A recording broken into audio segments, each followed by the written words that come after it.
जय हिंद जय भारत। एक 14 साल की लड़की ब्रिटिश मैजिस्ट्रेट को जाकर के सीधी गोली मार देती है।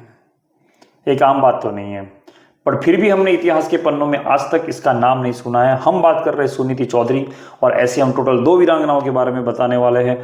आज स्वतंत्रता दिवस है, तो ऐसे वीरांगनाओं के बारे में जानना बहुत ज़रूरी है, क्योंकि हम भगत जी का नाम सुनते हैं, हम राम चंद्रशेखर आज़ाद का नाम सुनते हैं, हम गांधी जी का नाम सुनते हैं, हम रानी लक्ष्मीबाई का नाम सुनते हैं, लेकिन कुछ ऐसे भी नाम हैं जो दबे हुए हैं, लेकिन इतिहास के पन्नों में जिसके बारे में कुछ नहीं मिलता।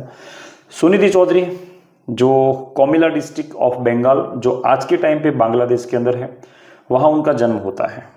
जैसे जैसे थोड़ी बड़ी होती है, 8-10 साल की एज में, वो एक उल्लासकर दत्ता के कांटेक्ट में आती है, जो एक एक्टिविस्ट हुआ करती है, जो ये लड़ाई की जितनी भी एक्टिविटियाँ हुआ करती थी उसके साथ वो जुड़ी रहती थी। तो ये भी इसके साथ इन्फ्लुएंस होती है और वो भी उसके साथ जुड़ जाती है। थोड़े टाइम के अंदर उसका काम और उसका जो एक जुस्सा है उसको देख करके उसको कैप्टन बना दिया जाता है। जो वुमेन वॉलेंटरी कॉप होता है उसका कैप्टन बना दिया जाता है। फिर आगे जाकर के वो एक इंचार्ज बन जाती है। पूरा जो फीमेल जितनी भी ट्रेनिंग ले रही होती है इस एक्टिविटीज़ के अंदर, उसको इंचार्ज बना दी जाती है। फिर एक दिन की बात है, वो और उसकी फ्रेंड शांति घोष, एक की एज 14 साल, एक की एज 15 साल, 1931 में जो ब्रिटिश मैजिस्ट्रेट है डिस्ट्रिक्ट के, उनके ऑफिस में जाती है। उनके ऑफिस में जाने की परमिशन नहीं मिलती है, तो सबसे पहले वो ऐसा बहाना देते हैं कि हमें स्विमिंग की कंपटीशन के लिए एक पिटीशन फाइल करना है, हमें एक अर्जी देनी है कि भाई यहाँ पर इस एरिया के जितने भी स्विमर्स हैं जिनको स्विमिंग करना है उनके लिए एक रिक्वेस्ट डालना है। तो वो डॉक्यूमेंट वो सबमिट करने के बहाने वो उनकी ऑफिस में एंटर कर जाती है।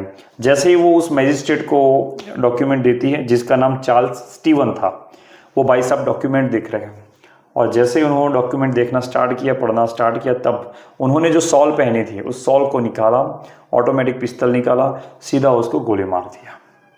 क्या लगता है 14 साल की उम्र में इतना बड़ा साहस, इतना क्या ये इतना इजी है जितना हम सोच रहे हैं? बिल्कुल नहीं, बिल्कुल नहीं। और देश के लिए इतना कर जाना ये बहुत बड़ी बात होती है। फिर इन दोनों ही लड़कियों को कस्टडी में लिया जाता है, उनको जेल में डाल दिया जाता है। बट क्योंकि वो माइनर में आती थी, उनकी एज 18 साल नहीं हुई थी, तो उनको फांसी की सज़ा नहीं दे सकते थे, तो उनको 10 साल की कैद होती है। इस टाइम पे इस लड़की के फैमिली के साथ भी बहुत, इस वीरांगना के फैमिली के साथ भी बहुत टॉर्चर किया जाता है। उनके पापा जो गवर्नमेंट जॉब करते थे उनको पेंशन देना बंद हो जाता है।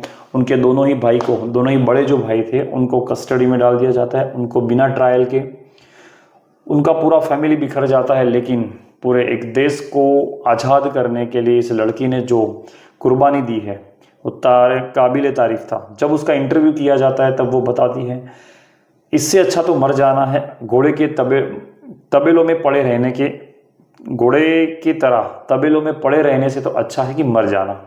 ऐसा उसका इंटरव्यू है। फिर वो महात्मा गांधी जी और जो ये ब्रिटिश कॉलोनी है उन दोनों के बीच में नेगोशिएशन होता है, तब जाकर के उनको फिर छोड़ा जाता है 1939 में। तो करीब करीब 7-8 से 9 साल तक उनको जेल में रहना पड़ता है। ये थी सुनीति चौधरी, जिसका जिगरा बहुत ही काबिल तारीफ है। तो ये एक वीरांगना हो गई जिसने भारत के लिए बहुत बड़ा बलिदान दिया है। उसी तरह एक और वीरांगना जिसका नाम है गुलाब कौर। गुलाब कौर पंजाब की रहने वाली है और बक्सीवाला जगह है जहाँ उसका जन्म होता है। बड़ी होती है, उसकी शादी होती है मान सिंह नाम के किसी व्यक्ति से, और ये अभी उनका प्लानिंग था कि हम यहाँ से अमेरिका शिफ्ट हो जाने वाले, हमको इंडिया में नहीं रहना है। एंड इसी मकसद से वो जाते हैं मनीला, फिलीपाइंस, और फिलीपाइंस से वो फिर जाने वाले थे अमेरिका। बट जब वो फिलीपाइंस में पहुँचते हैं तो बहुत सारे ऐसे इंडियन इमिग्रेंट्स थे जो वहाँ पर इंडिया के लिए, इंडिया का आज़ादी के लिए वहाँ पर वो लोग अपनी आवाज़ बुलंद कर रहे थे, जिससे वो इंडिया में आकर के ये अपना इंडिपेंडेंस के आज़ादी के लिए अपनी मांग बुलंद कर सके। ये देख के गुलाब कौर जो है उसको लगता है कि नहीं, मुझे अपने देश के लिए कुछ करना चाहिए, मुझे अमेरिका नहीं जाना है, हम यहाँ से वापस इंडिया चलेंगे और इंडिया में जाकर के हमारे ये जितने भी ये संगठन है उसके साथ जुड़ेंगे और हम इसी एक्टिविटी में हम काम करेंगे और हमें इंडिया की आज़ादी चाहिए, भारत की आज़ादी हमें चाहिए। सबसे पहले उनका जो हस्बैंड है मान सिंह, वो भी तैयार हो जाएगी, हाँ ठीक है हम भी इंडिया चलेंगे और इस मूवमेंट में हम साथ में जुड़ जाएंगे। लेकिन जब करने की बारी आती है, मान सिंह मुकर जाता है और वो चला जाता है अमेरिका। एंड वो बोलता है गुलाब कौर को चलो मेरे साथ। गुलाब कौर बोलती है नहीं, हमारी शादी टूट जाए तो टूट जाए, बट मैं वहाँ नहीं आऊँगी। और लिटरली गुलाब कौर इंडिया चली जाती है, वो मान सिंह अमेरिका चला जाता है, लेकिन गुलाब कौर उसके साथ नहीं जाती है और कभी भी फिर वो वापस गए भी नहीं है। तो गुलाब कौर ने अपनी शादी को तोड़ के अपने देश को चुना। फिर जब वो इंडिया में आ जाते हैं तो इंडिया के अंदर आकर वो एक प्रेस में काम करती है, जिसके अंदर वो एज ए जर्नलिस्ट लिटरेचर बांटना, लोगों को अवेयर करना, ये सब काम में जुड़ जाती है कि लोगों को कैसे करके अवेयर किया जाए। और वो जिस पार्टी के साथ जुड़ी थी जब वो फिलीपाइंस में थी, उस पार्टी का नाम था गदर पार्टी, है ना। उस पार्टी के साथ जुड़ी थी तो और वो बहुत सारे और इंडियंस को भी, जब इंडिया में वो वापस आ गई तो बहुत सारे और इंडियंस को भी बोलती है कि हमारे साथ जुड़ जाओ, इस मूवमेंट में जुड़ जाओ, और लोगों को अवेयर करने का काम करती थी by literature, by providing the literature.